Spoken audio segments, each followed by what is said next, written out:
Hi guys, it's your girl Ikepe Mama. My full name is Ibiyoye Onikepe Oluwaseun. I'm fondly called Ikepe Mama. Stickable family calls me Ike Sticker, and my close knit, those who have known me for many years, call me Sheun, and that was because when I was in primary school and stroke secondary school, you know, my father called me Shion and I carried that name. But along the line when I grew up and I saw my birth certificate and found out that my first name was Oni Kekpe, I was like, Dad, I want to bear my first name. So that's why I, stuck to Oni Kekpe over the years. So this video is basically about celebrating myself. But before I do that, I want to thank you guys for listening to the last video about my parents 40th wedding anniversary. So just want to thank you guys for listening to the last video on my channel where my siblings and I talked about our parents and how they sustain themselves over the years. Thank you for subscribing. Also thank you for the likes. I am very grateful. So basically this time around, today is my 38th birthday. So I'm 38 years. Happy birthday to me. I wish myself a long life. So basically I'm here to just talk about myself. And before now I sent messages on my WhatsApp to people, my friends, and just told them to ask me general questions, that I have a video to make on this day and I will basically be answering your questions. So I had a series of questions. I just picked some because I can answer all. Maybe in subsequent videos I'll be able to talk about others. So I got a question about my nickname. Why the nickname? I don't know. I think it just happened. So it just happened that my family, we just got the stickable name. I think it came when we had our last born, the only boy of the family. So we began to call him Bobo Sticker, and from there we derived the name, the Stickable family, and everybody had to have their nicknames with the Stickables. So you can have, my younger sister is Omobi Sticker. We have Tolu Sticker, which is our first child. That's our firstborn. My elder sister, and myself is Ike Sticker. So, but the Ikekpe Mama, I think it was a name coined in the house. My siblings just began to call me Ikekpe Mama, and I kind of adopted the name for myself and all my social media platforms. So okay, you asked me what's the meaning of my name, Onikekpe. Onikepe, from what I was told, my parents told me that many years ago, 38 years ago, this time 38 years ago, I was born.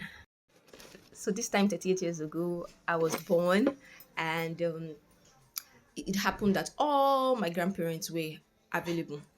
My dad's people, they didn't used to stay in Nigeria, so it happened that they were all available, including my grand uncles, grand aunts. So my grandma gave me the number. She looked around and saw that everybody was completed, and she was like, Onikekpe, this baby is, she's completed with the care. So Onikekpe means I want to mark me.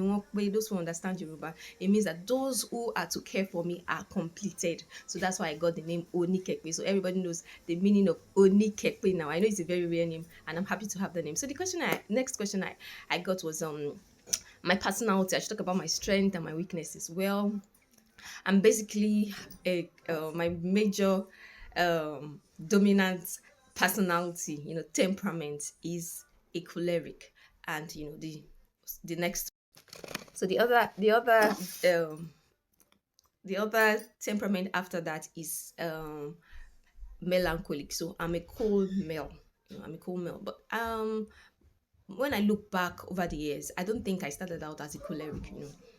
I think I was basically a melancholic, but having to have the kind of mom that we had, I just discovered that there was someone that needed to stand up, to speak for the family, talk for the family, be as strong, and be as fierce as my mom, because my mom was sort of she has the choleric personality, and if you don't really hammer the fact that you need to do certain things, you want to have it your way, you might not be able to have it. So I began to speak for the family, and over the years I think that just changed my not really changed me, it just brought out the choleric part that was the dominant part. So now be So it became the major part of me. So that's why today I'm choleric. I'm very heady. I'm very confrontational. I'm hardly shy. I'm not shy at all. I'm not the kind of person to get shy, over anything or over any situation. When I'm faced with challenges, I face it. Although sometimes the melancholic part comes to play where sometimes I'm laid back, I need a push. I'm very emotional, have mood swings, a lot of mood swings, as in I have a lot of mood swings. My friends know that I have a lot of mood swings, my spouse knows that I have a lot of mood swings. Today I'm happy, high up, tomorrow I'm just like so the melancholic part of me still comes. Then if I should go to the next question, it says when did I get married? How old was I? And when did I meet my husband? Oh, that's a very interesting story. So let me start the story right up. So I met my husband, I think I was 28 plus. I had just come out of a very serious heartbreak, someone I thought, I'll spend the rest of my life with, and it didn't happen for us, so I was bitter. And it was during that time I met my husband. We attended University of Ibadan together.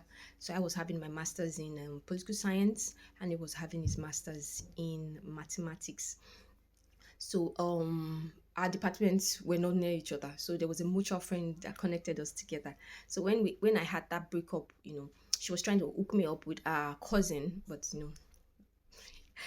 my heady self, strong willed, I felt it was kind of making me cheap towards the other sex. I was like, I wanted the guy to see me and want me for himself, not a hookup or a match up. It made me seem like I was desperate, and I didn't really like that part. So the guy kept chatting me, and when he saw that I wasn't interested, he left me. And then my husband, out of the blue, someone was just calling me. I was still in a heartbreak, and I was always shouting on the phone, yes, who are you? What do you want? Why are you calling me? Do I know you? And he lied. He said, yes, I gave him my number. I said, where did I meet you? I know the people I met. And I just was pissed off because I was still very bitter. And one of the times, I was in my mom's room because that breakup made me sick. So usually when I'm sick, I always sleep in her room. So she was like, who is the person calling you? I said, I have no idea. She was like, but this guy is suffering for someone else's, mistake. I should take it easy and listen to him. And from that time, I just began to tolerate him. So we kept talking on the phone. He said he wanted to meet me. We met in my church because I didn't want to bring anybody home. I'd made up my mind that, I was enough of heartbreaks, enough of bringing people home to meet my parents, and nothing comes out of it. So this time around, I was kind of very, very, very, very strict with, you know, the opposite sex. So basically, our meeting was in church. And, when my pastors met him, they were like, oh, he seems to complement your temperament. He's like your dad, the melancholic, easygoing. Somebody like me needs somebody that is calm, easygoing, and all that. I should get to know him. And I was like, oh, please, under the tall, tummy builds. Well, I'm not after six packs, I wasn't after six packs, but I just wanted somebody, see me. I'm tiny. So I wanted someone tall, body built, someone, I just considered, would be able to cuddle me well. And they told me, they were like, look, marriage is beyond all that. And I got to know him, found out that, we clicked in a way.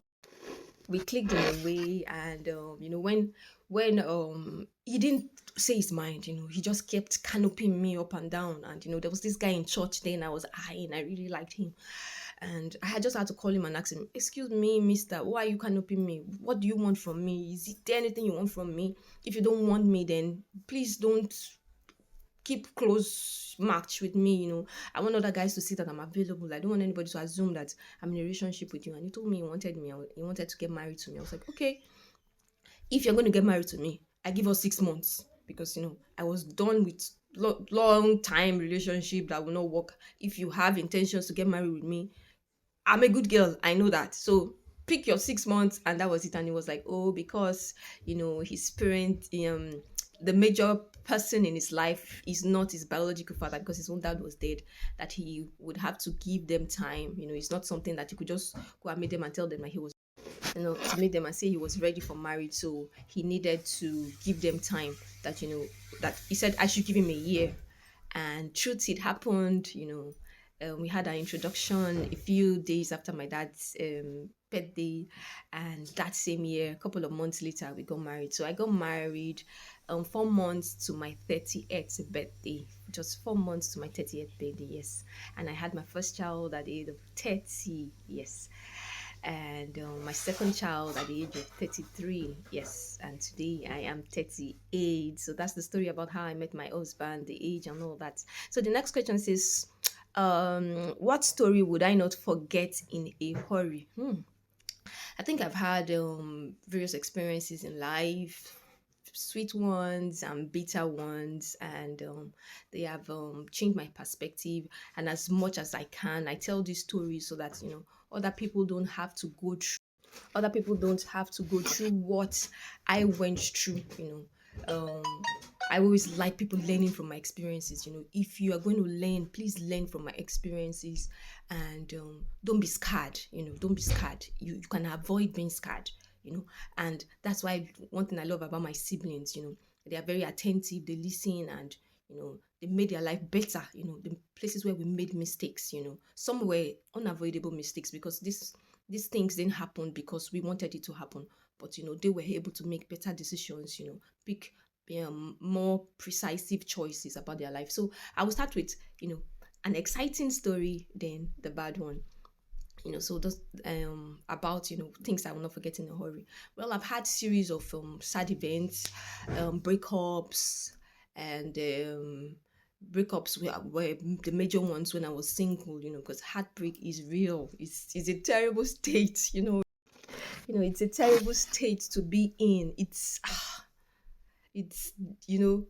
draining. But irrespective of that, we advise that no matter the heartbreak you have, please, it's not the end of life. It's not the end of life. Do not get to that point where you feel you you you have to die. No, please. You know the Bible even says we will be sorrowful. It says, blessed are the sorrowful, for they shall be comforted. So don't get to that place where you would lose it up. Even there's a scripture that says if you faint in the day of your adversary, it means your strength is weak. So weak, times will come when you would faint, but please do not let it kill you. You understand? Pick up the pieces, cry, go through it. It's part of life, but pick up the pieces. So having said that, I'll not talk about the breakups. I'll talk about being a mother and the states where I think we don't get to tell these stories.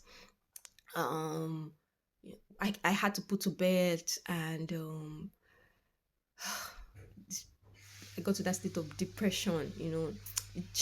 My first child was supposed to be joy for me, and it just looked very complicated. It looked very complicated, and I didn't want a baby. I wanted to give up. I was regretting that. Why did I have this child now?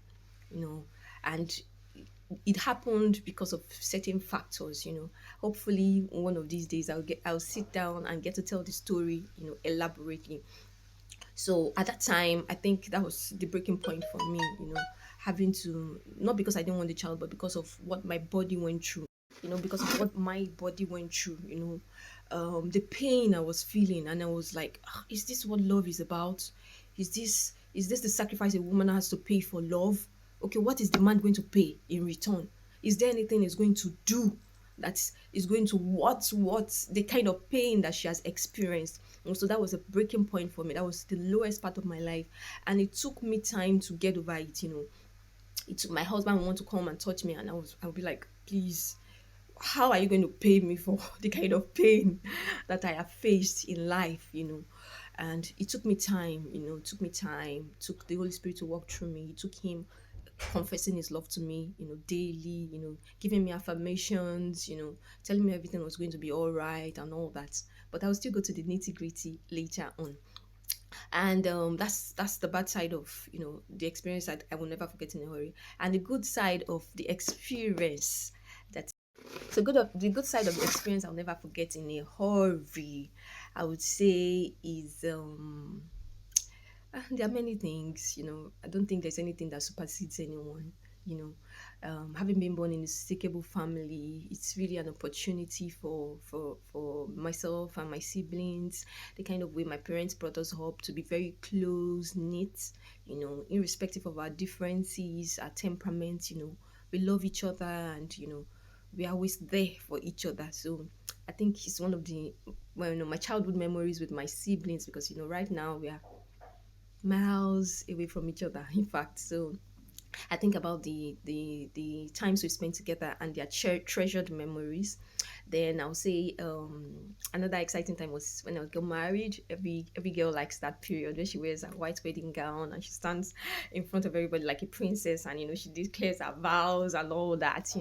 So yeah, that's another exciting part. But then having to have two little cute ones. I love my children. Who won't anyway? So I think being a mother, yeah, it's really challenging. Though especially my kind of person.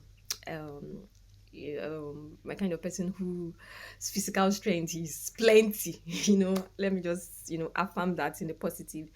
So but it's beautiful to see your mini use use in and how they are growing, talkative, inquisitive and all that. So yeah, so I can say happy periods are many, many. I can't really pick a specific one to say this is the point in which you know excited me the most or has made me excited the most, or maybe in subsequent years I might have one to tell, but so far I think basically that's all that.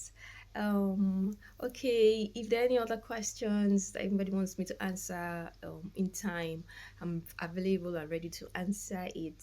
And I just want to say thank you guys again for staying tuned to my channel. Thank you for listening. Thank you for the support, the love. I appreciate you all. My kisses to you all. So till my next video. Ciao.